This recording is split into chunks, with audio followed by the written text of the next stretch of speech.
turamwumvikana hari baramubwiye bati tuje kubaka insengero muzajya musengeramo Imana. Musinga arababwira ati Imana y'u Rwanda ni nini cyane, ntabwo yakwira mu nzu. Ati ni gute mushaka kuyubakira utuntu dutoya inzu kandi Imana y'u Rwanda iba hose ikaba itakwira mu nzu? Ibyo bintu ko ari bishya. Baramubwira bati Musinga batizwa. Ataha ati ibintu byo kubatizwa sinabatizwa. Musinga nibura ni umunyarwanda umwe undi tujya twumva no mu majyaruguru witwa Rukara rwa Bishimwe. Abe ngo umuzungu yamuzanyeho amagambo menshi, ambwira ataha Manoga Rukara. Ati ibyo bintu hano ntabwo bikora. Musinga ariko kimwe mu bintu mbaza abanyarwanda b'icyo gihe, kuko murabuzukuru b'abanyarwanda bari batuye hano, kubera iki Musinga abazungu bamuciye itumukurikira? Umunyamahanga umuzungu abwira umwami nabi akanamwirukana mu gihugu, umuyobozi wacu, abanyarwanda b'icyo gihe bamukurikiye. Murakoze. Musinga abazungu bamaze kumuca akajya kubunda Moba muri Kongo, n'ubundi urukundo abanyarwanda bari bamufitiye amateka tubwira ko bajyaga bajya kumusura yo bihishwa bakamutura n'amaturo. Nibwo byabaye ngombwa ko yimurirwa ahandi hantu, ariko urukundo rw'abanyarwanda bari bafitiye umwami ntabwo rwigeze ruhagarara. Murakoze. Ariko nagira ngo mbibutse ko twigeze tugira igihe dufite umuyobozi wacu wadukundaga nk'abanyarwanda witwa umwami, hanyuma hakaza abazungu bazanye n'ingengabitekerezo yabo nshya. Buriya baratubwiye ngo Musinga abazungu baramusuzuguye ku buryo bamuzanaga nk'imbere y'abaturage nk'aha mu nama, bakamutokinga bya hatari, bakamutuka, bakanamuca n'inka. Musinga agasuzugurwa ko urabyumvikana. Ibyo uriya mujene avuze ariko byagenze. Musinga babanje kumucira icyangugu, abaturage bagakumbura umwami bakajya kumusura, abakoroni babona ko abanyarwanda bagikunze umuyobozi wabo, baramwimura bamujyana Moba muri Kongo. Ariko nukubabwira ko bya byose Musinga yari afite ingabo. Ninde watubwira nk'amazina y'imitwe y'ingabo ya Musinga? Aha, mujene arayiba. Muhere mikoro hariya. Ibisumizi nibyo byaje. Aha, ibisumizi. None se byagiye abazungu baje ibisumizi byagenze gute? Ibyo byose ufite nk'amakuru make. Nta makuru y'ibisumizi. Ninde watubwira ibisumizi byagiye abazungu baje?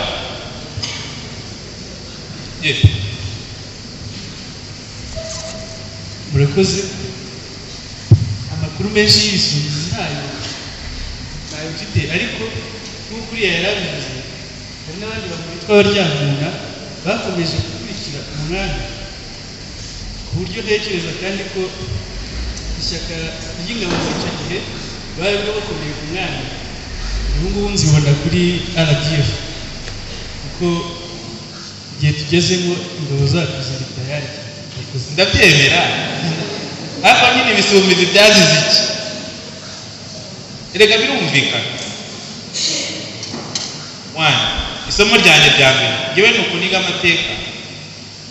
Amateka ndayakunda, niyo mpamvu nakunze ko namwe mwaje kwiga amateka. Nyakora muri pati, ndayasuzuma, ntagerageza kuyumva. Urumva umuzungu yaraje, yari afite imbaraga. Ikintu yaturushije cyatumye n'ibisumizi n'abandi binanirana n'imbunda. Umuzungu yazanye imbunda, yazanye tekinoloji. Ibisumizi ingabo z'umwami zaragerageje, zigerageza kuzana ibintu by'amacumu n'imyambi, bararasa. Barashe bagenda ngo umwami bati kabana, utuntu bafite tumeze nk'inkoni ducomokamo ikintu cy'umuriro. Ati kabana, bivuze ngo ikintu cya mbere twatsindishijwe kera cyatunaniye kera n'abanyarwanda. Abantu b'i Nyanza mugomba kujya musura mukabaza n'ibibazo byinshi, kubera ko iyo tutaramenya neza abo turi bo, amakosa yo mu mateka yakongera akagaruka. Ikintu cya mbere umuzungu yakoresheje, yaravuze ngo ngiye muri kiriya gihugu zabanza guca amazi no kwambura agaciro ubuyobozi bwabo, maze abaturage bave ku mwami. Nicyo bakoze. Buriya iyo mubona abazungu batukorera za raporo, ukabona n'abana bato b'abenteri n'abana bato b'abastajiyeri bo mu cyitwa Human Rights Watch, bino bintu bita Human Rights Organization, bagakora za raporo ngo u Rwanda igihugu kibi, perezida wacu, ukabona barabyandika kuri internet. Burya ni bya bindi bya kera babashaka. Ni gute se umuntu w'umwente w'umustajiyeri w'umuzungu agira nka courage yo kwandika kuri perezida w'igihugu? Sagasuzuguro se? Ako niko gasuzuguro bakoreye Musinga, bakoreye umwami wabo. Ni ukwambura agaciro no gusuzugura umuyobozi w'abantu. Nicyo bakoze Musinga. Baranagikoze biranemera, birakundira.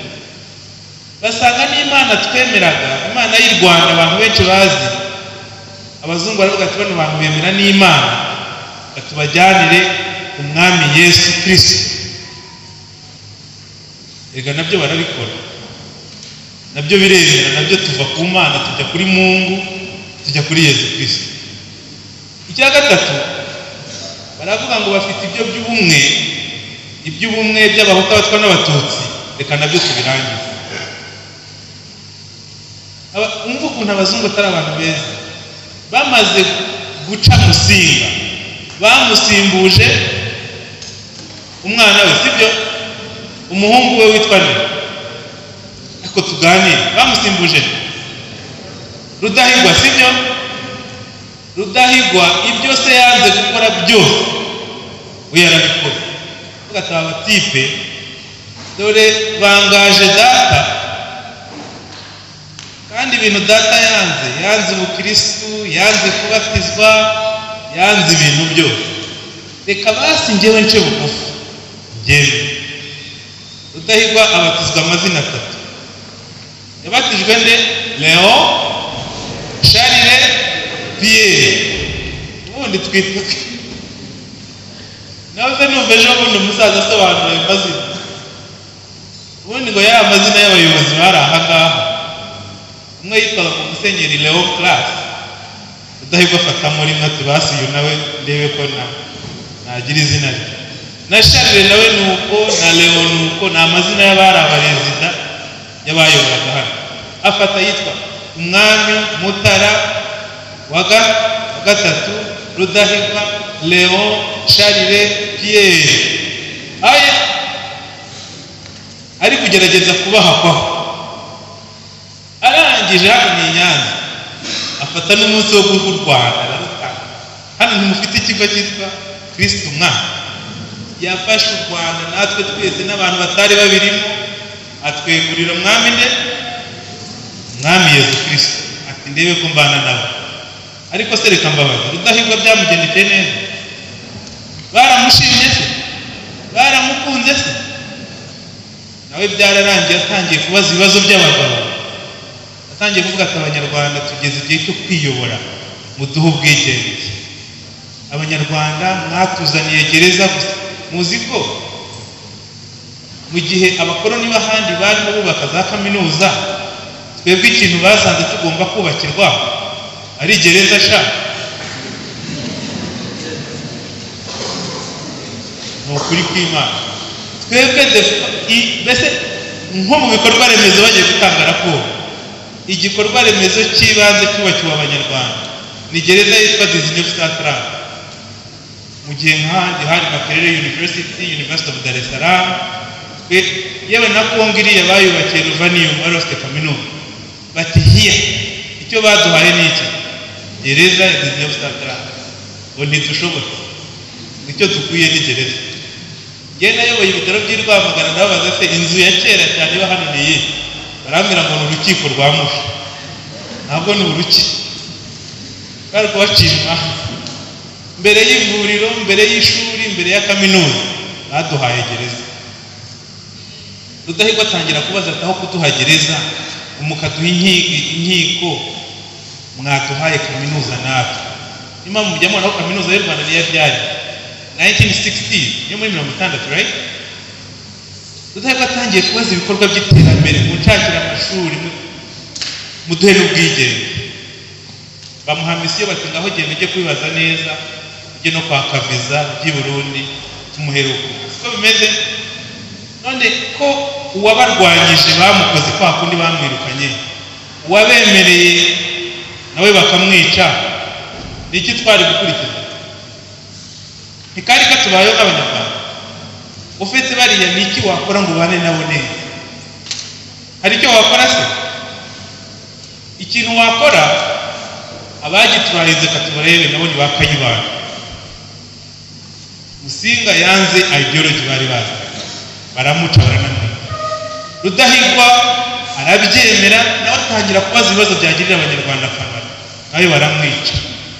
Hakurikiyeho abandi batoye, abandi none bakayibanda n'abambonye umutwa n'abagitera bari bamaze kubona izo scenario zizombi. Bahita bavuga bati rero ahubwo abazungu muri abantu beza, muri inshuti zacu turabemera, n'ibyo by'ubwigenge ntabyo dushaka. Niko buriya hari ku bantu basoma amateka, hari ikintu cy'icyapa banza ari n'icya hano mu majyepfo. Abanyarwanda b'abahutu b'icyo gihe bafite ikintu cy'ikidarapo bavuga ngo icyo tudashaka ni umwami n'abatutsi, twe twikundira rezida w'umuzungu, ibya independence bizaba biza, vive la Belgique. Nibyo nabyo ni Abanyarwanda natwe.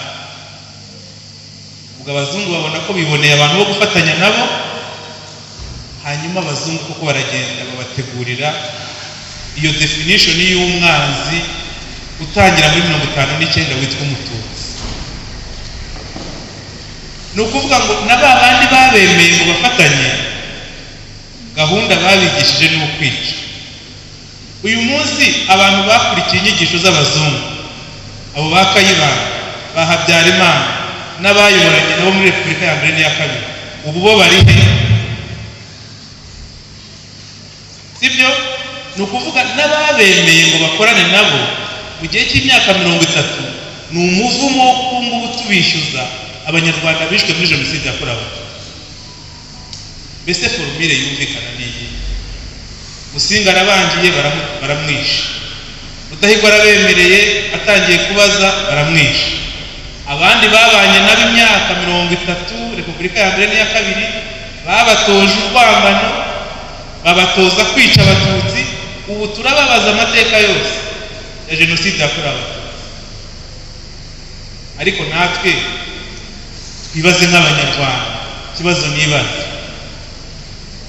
kuki duteye gutya? Kuki ibintu byose umuntu atuzaniye tubyemeye? Mujya mubitekerezaho? Nta hantu mugomba kumva ko natwe tugomba kwinenga, tukinenga nk'Abanyarwanda, tukibwiza ukuri. Kubera iki umuzungu aza cyangwa undi muntu wese uje kutwigisha ikintu kibi tukabyemera? Muri Jenoside yakorewe Abatutsi, abantu basura urwibutso, nimuzasura urwibutso rwa Gisozi muzabona amateka ya mbere, muzasure na campaign against genocide, harimo amateka afande yagarutseho yose. Iyo tugeze kuri tableau yerekana Jenoside yakorewe Abatutsi, harimo umugabo uba utambuka mu mirambo yikoreye igitanda, abatambuka abantu bapfuye kuva amaraso, we yikoreye iki? Igitanda. Reka mbabwire rubyiruko, kimwe mu bintu buri wese yisuzume ku mutima we. Ntabwo wifuza ibintu by'umuntu, ntabwo ubona umuntu waguze agakweto keza ukumva kakabaye akawe. Umuntu waguze ishyamba, waguze umurima, waguze ikibanza ukumva utamwishimiye. Ngewe kubera kumva kuri social media cyane n'abajene dukorana, njya mbona umujene yishyiriyeho inzu yubatse, muri comments muramutuka ngo ni indaya, yayavanye he, dore uko karora, abagutwaye iki? kuri social media hari undi mujene wanditse ngo iyo umuntu agira ishyari ababura umwaka umwe waba umurozi. Ngo ishyari uba uri nko mu wa gatanu, haba habura gatoya ngo uhite ugaraduwetinga uba umurozi. Kimwe mu bintu byatumye jenoside abantu bayishoramo harimo no gushaka gutwara ibintu by'abaturage, umutungo, matiriyo. Na n'uyu munsi ikintu cya mbere dutinya ni uko abajene b'abakene utamenya niba bakunda igihugu cyangwa batagikunda.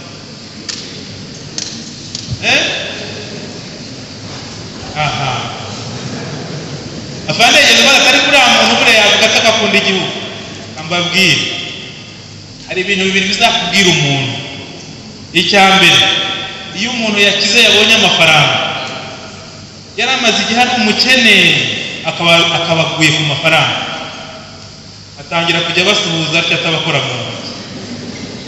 Sasa ukabura mu jama ko twari dusanzwe tubana muri quartier, ubu iyi distance ivuye agatangira kujya bandika, mumwandikira akabarya sinisha, kandi imbere yarahita agasubiza message, ariko ukamwandikira akamara amasaha 28 atagize gute, yabisomye byabaye bluti, ako jama yakwihoreye. Kuko nyine haranditswe ngo umuntu utinda gusubiza aba ari umuntu wihagazeho gace. Umuntu iyo umuhaye amafaranga ntayo yigeze uramumenya, ahindura karaka. Hari n'umuntu rero bo warahaye amafaranga ugafata gahunda yo kuyamwaka, ati burya cya gihugu ibiki ko wari umaze imyaka 10 umeze neza urya ukaba utarigeze ukivuga nabi, bigenze bite? Twebwe turabibona nko mu bahanzi, mujya mubabona abahanzi akaba ni umusitari araririmba neza, tukahita tumubona tukamuzana kuri stage nk'hano akajya i Kigali akaba yahura na nyakubahwa perezida wa repubulika. Ariko umujama hari abandi bana bazamuka bakafite amajwi meza kumurusha, tukamubwira rero ntabwo ugikenewe, katwe dukorana n'aba ngaba. Amafaranga yajyaga abona kubera izina twamwubakiye agatangira kugabanuka, umujene akabatangiye kuba negative. Kumwe yaturirimbiraga ko akunda igihugu, umuhungu tukayoberwa ibimubaye akanga igihugu. No mu basirikare twarakugize muri iyi minsi, uwitwa Sergeant Robert Nyumuzi ubu kuri YouTube ntaba yiteretse ukagira ngo n'umwe mu basirikare baruta abana. Buriya inzara nayo iragamburuza. Inkotanyi nzima, intore zatojwe nizo ziga kunamba no kwihanganira inzara ukaguma ku gukunda igihugu. Birumvikana. Icya kabiri kinakomeye kiri mu bintu byaranze inkotanyi ni ikintu bita kubazwa inshingano. Buriya perezida wa repubulika yavuze ngo accountability, kubazwa inshingano, akabisubiramo buri munsi. Uzi ukuntu uriko kubazwa inshingano bigoye? Tekereza nk'iyo nkanjye ubu naje Nyanza, nicaye bakavuga ati wagombaga kujya i Nyanza, wageze aya masaha, mbere yo kujya mu nama wanyuze ukahasobanura, wagiye mu nama wavuze iki ukagisobanura, utashye wariye he lunch ukayisobanura. Muzi ukuntu kubaza ibyo bintu byose bitera stress. Hari umuntu wajya kubaza ibyo bintu byose akazamura ijosi akavuga ati ko namwe murabaza uzongera kubona abantu ko badakunda igihugu bimwe bavuze iyo batangiye kubazwa iki inshingano. Babwira nyakubahwa abanyarwanda baragutumye bagutuma i Nyanza mujye kubayobora, ariko mu mwaka uhamaze dusobanurire amafaranga wahawe, ay'abatishoboye, ayo kubaka imihanda, ayo kuvugurura ivuriro, sobanura buri giceri. Bati haraburamo 5, ariko na 5 ko nabyo ugomba kubisobanura. Abandi bantu bananirwa no gusobanura ibyo bintu bahawe, nabyo kikaba ikibazo, tukamenya ko burya badakunda igihugu ari ababeshyi. Niyo mpamvu njya mbona abantu benshi bafungwa yavamo akaba ari aho yarakaye. Dusigaye dufite n'abajene barimo gushaka gutera imbere, ariko agatera imbere mu mafuti. Ukabona umujene yabonye amafaranga yo kubaka akazu, yubatse ibintu bitajyanye n'igishushanyo, tukazinduka nk'abantu dukurikiza amategeko tukabisenya. Umujene akitereka kuri social media, atariko iki gihugu nticyabonye ukuntu gusenya ari bibi. Ni ukubera iki utagomba kubazwa ko wanyuranyije n'amategeko? Twabyumvikanye. Ubu rero kimwe twavuga cyitwa gukunda igihugu, wisuzume. Hari abajene n'ubu duhurira kuri social media ati turi abashomeri, nta kazi dufite. Reka mbabwire, u Rwanda dufite ubu nicyo gihugu cyonyine kigerageza gutekerereza abantu bato, abajene. N'izi nama muzamo hari ibihugu abajene bashakisha umuyobozi w'igihugu bashinzwe bakamuha. Nibura twe dutanga opportunity tukavuga n'ibihari, abantu bakagerageza kubishaka. Ariko kera n'ibisanzwe byo kugira ngo bashe kwiga byari ibintu by'imboneka rimwe. Ubu ariko ubushomeri bwatuma ujya kuri bariyeri ukica abantu, bwaba ari ubushomeri bugana. Twebwe kugira ngo mujye mwiga neza amateka, munafate na decision ikomeye, mujye muganira n'abantu muturanye, muganire n'abana barokotse jenoside, muganire n'abantu hano mufite n'urugo rw'intwari. I Nyanza ni mufite urugo rw'intwari. Nimubura amatike yo kuza i Kigali gusura ibimenyetso bindi bikomeye, mujye musura na bariya babyeyi, mumareyo umunsi wose muganira. Buri mwana, buri mujene aganiriza umubyeyi, akubwire ko yari afite abana 10, akubwire ko yari afite abana b'abarimu. Ariko n'aba bantu barimo gutahuka, bari kuva muri gereza, abazemera bagafunguka bakaba bavugisha ukuri, nabo mujye mubumva. Reka mbabwire ibintu urubyiruko, mujya mubona nk'iyo habaye impanuka, abamotari barahari, abamotari bazamuka, navuze ngo nabo baje cyangwa bagiye kuroba bataha. Bavumburaga urubyiruko rufite nk'imyaka 15, 14, bakavumbura umuntu w'umukecuru wari wihishe, bakamuvugiriza induru, bakamwica mushungereye, mwahuruye, muhari. Uyu munsi dufite abantu tumaze gukura tungana, bari bato muri jenoside, bahuruye, banazengurutsaho, ariko kuko bari abana nta muntu wabamenye, nta n'umuntu wabavuze muri gacaca kuko bari bato. Uyu munsi turakorana, sibyo? Baba banashaka no kugira icyo babivugaho, babyumva nk'abandi bose, nk'abantu batari bahari. Ariko ni ukubabwira ko kimwe mu bintu biranga urubyiruko, abantu bato dukunda guhurura, dukunda gushungera, ibyo murabizi. Ariko tugakunda no gupostinga nyine iyo muri iyi minsi ho uraho wifatira agafoto, ufata na video. Ibyo ubona twitwara no mu gihe cya jenoside niko urubyiruko twitwara. Njyewe nakunze gutanga ubuhamya bw'ibintu njyewe nzi. Twebwe mu majyaruguru aho twari dutuye, igihe cy'urugamba rwo kubohora igihugu, abasirikare benshi babaga mu birunga. Imyaka kuva nka 91 kugera nka 93 something, babaga mu birunga. Mu birunga rero bateraga hafi ya buri munsi. Twebwe twahungaga kenshi cyane ku munsi. Njye nigeze no gutanga ubuhamya ko ari igihe twahungaga nka 3 ku munsi, mu gitondo saa 7 n'umugoroba. Bakaba bateye muri saa 12 bamanutse ngo twahunga, bakatubwira inkotanyi zasubiye mu birunga, tugasubira mu rugo.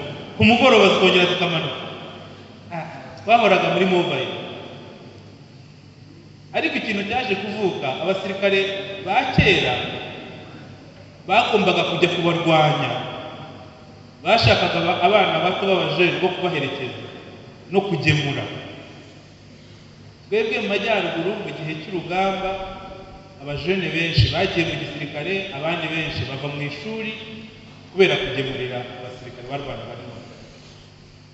Hanyuma ariko ikintu cya mbere cyararuye abajene si no kujya gukunda igihugu, ahubwo bararwaga n'ikintu bita umuceri, uwera, babitaga uwera. Habagaho n'indirimbo y'igisirikare yo kuririmba umuceri, kuwera nta muntu burya atawukoreye, kubera bajyaga kugemura bikoreye ibintu biremereye, bakanararurwa n'inzoga bita primus. Abasirikare nibo bayize. Tuzi na n'uyu munsi abajene hari ibintu tuzi bakunda. N'umwanzi wacu n'umwanzi w'Abanyarwanda arabizi ko ahantu ushobora kunyura ari ukunyura mu bintu matiri, kugushukisha amafaranga, kugushukisha akazi, kugushukisha ibiryo, kugushukisha ikinyobwa. Ibyo nabyo birahari. Niyo mbaza mu kanya meya, niba dufite abajene muri Nyanza bavuye muri FDL, barambwiye ngo afite abakobwa 6 batashye bari barashingiwe muri FDL kandi batahanye abana, abagabo babo baracyari muri FDL. Reka mbabwire, ibi tuba tuganira uyu munsi ni ukubabwira ko umwanzi aracyahari.